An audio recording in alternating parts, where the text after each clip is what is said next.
On peut TikToker, mais pour devenir toqué, poto.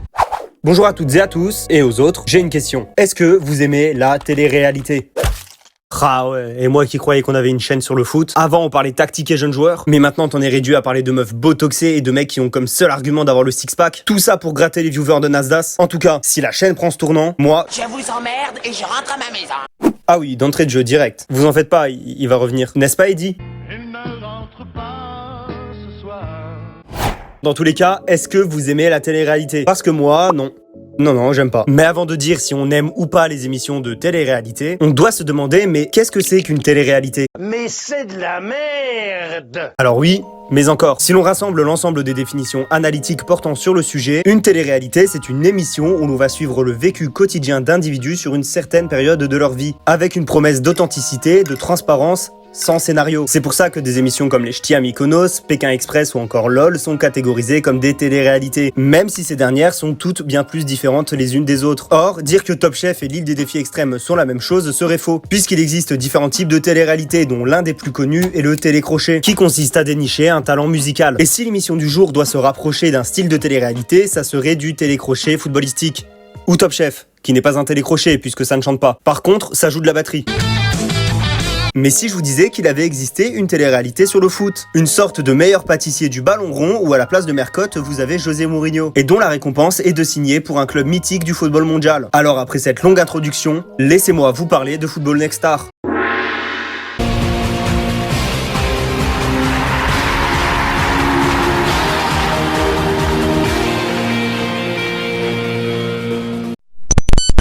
Diffusée sur la chaîne britannique Sky One durant le mois de janvier 2010, l'émission Football Next Star sera présentée par l'ancien joueur professionnel de Liverpool, Jamie Redknapp, qui est le fils d'Harry Redknapp, le coach légendaire de Bournemouth, que vous êtes censé connaître si vous êtes un habitué de la chaîne. L'objectif de l'émission est de dénicher, comme son nom l'indique, la prochaine pépite du football mondial. Pour cela, les Florent Pagny et Zazie Duchot traverseront l'ensemble du Royaume-Uni et de l'Irlande afin de superviser les entraînements, où les talents devront fournir un effort surhumain dans le simple but de taper dans l'œil des jurés. Des jurés qui, de l'avenir de ces jeunes candidats pleins d'espoir, en sont les décideurs. Les décideurs! Ça te va, les décideurs? Et c'est eux qui décident! Donc je te parle des décideurs! Et le but de tous ces efforts, le trophée de cette période de stress intense où les candidats vont remettre leur vie en question et prendre tous les risques quitte à se faire humilier en 1080p, c'est un bout de papier. La récompense pour tous ceux dur labeur, c'est un bout de papier. Mais c'est de la merde. Bon, c'est pas un simple bout de papier en réalité. Le gagnant de ce show se voit signer un contrat professionnel pour l'un des meilleurs clubs au monde. Un géant italien qui réalisera un triplé anthologique lors de cette même saison 2010, à savoir l'Inter Milan. Et dans cette optique de signer à Milan, le jury sera composé de deux entraîneurs des équipes jeunes interistes, Marco Monti et Paolo Migliavacca. Marco et Paolo devront réaliser la tâche colossale d'analyser l'ensemble des postulants à l'émission, avec un immense respect et une bienveillance max. You can say that one. Enough physical condition to play football. Il est gros! Et justement, le nombre de participants ne se compte clairement pas sur les doigts de la main, puisque pas moins de 7000 joueurs se présenteront aux différents essais. Des essais qui se dérouleront à Manchester, Londres, Dublin ou encore en Écosse. Au fil de ces essais, les joueurs les plus talentueux seront appelés par leur numéro afin d'être sélectionnés par les jurés. La CB12! La CB12! Au fil du premier épisode, 40 joueurs seront choisis par Monti et Migliavacca pour s'affronter lors de deux oppositions qui vont leur permettre de plus s'exprimer. À l'issue de ces deux oppos, les deux coachs interistes feront le choix de ne garder que 10 joueurs, correspondant tous à une des positions différentes d'un 4-2-4. C'est-à-dire qu'ils vont conserver 2 latéraux, 2 centraux, 2 milieux centraux, 2 ailiers et 2 neufs. Et en ce qui concerne les gardiens... Rien à foutre. Ah ouais. Et ces 10 jeunes joueurs devront prévenir leur école qu'ils doivent mettre en pause leur année scolaire car ils partent pour l'Italie afin de s'entraîner sur les prestigieuses installations de l'Inter Milan.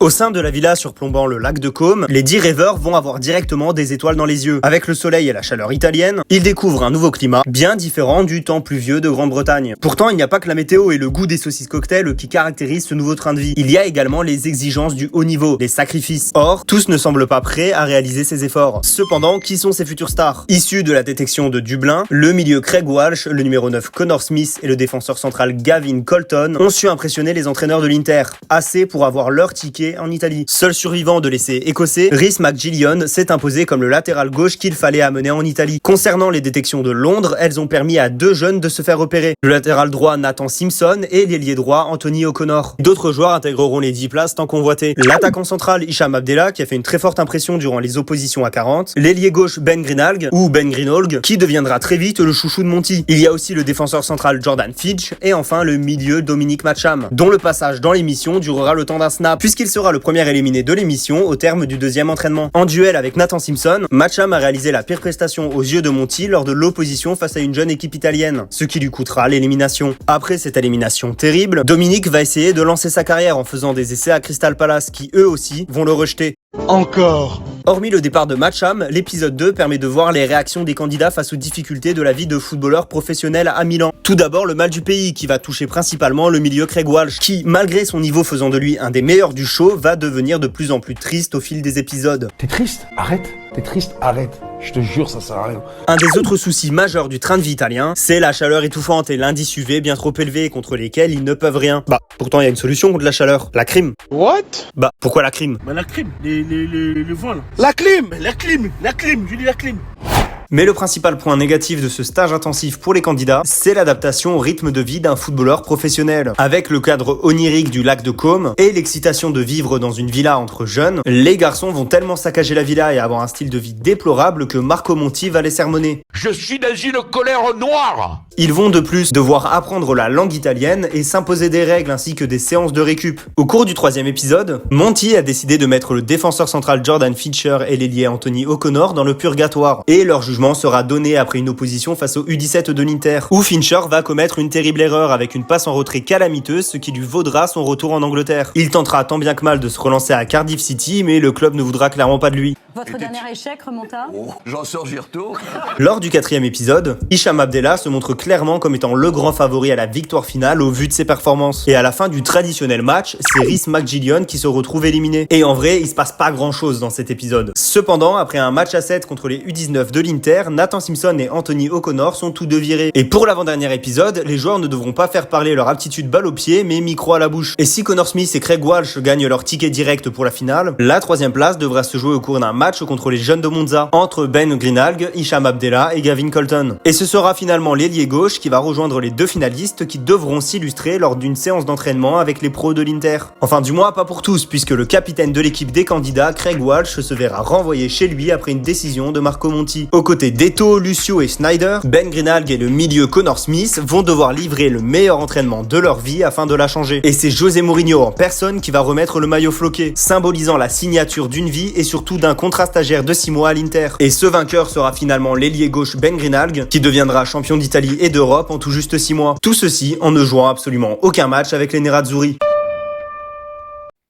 Imaginez-vous, vous avez 17 ans, vous jouez pour vous faire plaisir dans un club semi-professionnel au sein de la 7e division de votre pays, vous vous êtes résigné à passer le bac, puis obtenir un diplôme pour tenter de décrocher un emploi que vous n'aimez pas forcément, sauf que tout d'un coup, une émission vous vend une opportunité pour réaliser votre rêve, faire de votre passion, votre métier. Alors vous postulez en sachant pertinemment que 6999 autres personnes veulent votre place, mais qu'importe, vous croyez en votre rêve, et petit à petit, vous remportez les épreuves, vous passez à travers les mailles du filet, et lors d'un ultime affrontement, vous décrochez le Graal. Et c'est officiel, vous êtes l'élu. Puis, plus rien. Le club se fout de vous. Il a fait son coup de com', vous ne jouerez pas pour le club, mais vous avez le contrat dont vous rêvez. Donc ne râlez pas. Et bah cette situation, c'est celle de Ben, qui restera 6 mois à l'Inter juste pour profiter de la vie italienne et pour s'entraîner avec les meilleurs joueurs au monde, sans ne disputer une seule minute avec eux. De ce fait, Ben sera prêté durant l'été 2010 à Côme. Enfin, il sera prêté 4 mois aux équipes jeunes de Côme. Il va pourtant réaliser un excellent passage au sein du club italien en inscrivant 8 buts en 12 matchs. Cependant, ni l'Inter ni Côme ne comptent sur lui. Après des essais ratés à Brighton et une possible signature à Tottenham s'il ne remportait pas le show, la carrière de Ben Greenhalgh ne fera que couler sans s'arrêter. L'ailier gauche restera 1 an au chômage avant de revenir dans son premier club, le Welling United. Par la suite, il enchaînera les saisons au sein de différentes équipes des méandres du football anglais et écossais. Cependant, Ben va faire quelque chose d'intelligent, ne pas tout miser sur ses qualités balle au pied. Il va devenir la doublure pub de joueurs comme Ronaldo, Ozil ou encore Messi. Et comment on fait pour être à la fois la doublure corporelle de CR7 et Messi? Bah j'en sais strictement rien. Il est aujourd'hui entraîneur-joueur au Margate FC, club de de 7ème division anglaise, bien loin des lumières du football professionnel. Cependant, Ben a finalement réussi à devenir un joueur pro, mais au golf, en mode Gareth Bale. Si à la sortie du show, il était une véritable star en Angleterre, il peut désormais marcher dans la rue tranquillement et faire ses courses sans se faire reconnaître. Et c'est peut-être ça le problème. Et si le problème était tout simplement que le show n'était diffusé qu'en Angleterre, alors qu'en Italie, là où Ben évoluait, bah c'était un total inconnu. Ce qui avait ses avantages vu que l'anglais pouvait être loin de la pression du public, mais ce qui lui a coûté la suite de sa carrière en Italie. En effet, les autres clubs italiens ne le connaissaient que peu, voire pas du tout. Et il était juste un énième jeune de l'Inter à leurs yeux. S'il avait évolué en Angleterre au lieu de l'Inter, Ben aurait pu surfer sur son buzz lié à l'émission et aurait pu jouer dans différents clubs. Mais lui, il s'en fout en réalité. Lui était heureux de côtoyer les sommets européens puisqu'au vu de son parcours, il était loin d'y être prédestiné. Jusqu'à ses 17 ans, il n'avait aucun contact avec le monde pro et en l'espace de quelques semaines, il a réalisé son rêve. Et même s'il ne faisait pas réellement partie des plans de Mourinho, Ben est reconnaissant d'avoir vécu cette expérience pour laquelle il s'est battu contre 7000 personnes. Alors oui, il aurait pu faire mieux. Et l'Inter ainsi que l'émission auraient pu l'accompagner dans la suite de sa carrière. Mais s'il est heureux, c'est le principal.